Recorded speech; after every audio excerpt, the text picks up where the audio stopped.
फासले ऐसे भी होंगे ये कभी सोचा ना था। सामने बैठा था मेरे और वो मेरा ना था। वो की खुशबू की तरह फैला था मेरे चार सू। मैं उसे महसूस कर सकता था, छू सकता ना था। रात भर पिछली सियाहट कान में आती रही।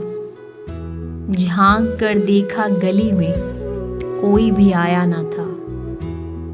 मैं तेरी सूरत लिए सारे ज़माने में फिरा, सारी दुनिया में, मगर कोई तेरे जैसा ना था। आज मिलने की खुशी में सिर्फ मैं जागा नहीं, तेरी आँखों से भी लगता है कि तू सोया ना था।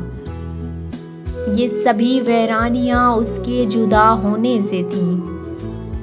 आँख धुंधलाई हुई थी, शहर धुंधलाया ना था।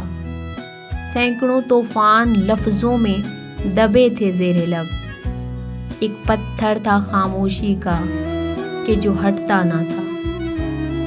याद करके और भी तकलीफ़ होती थी अदीम, याद करके और भी तकलीफ़ होती थी अदीम।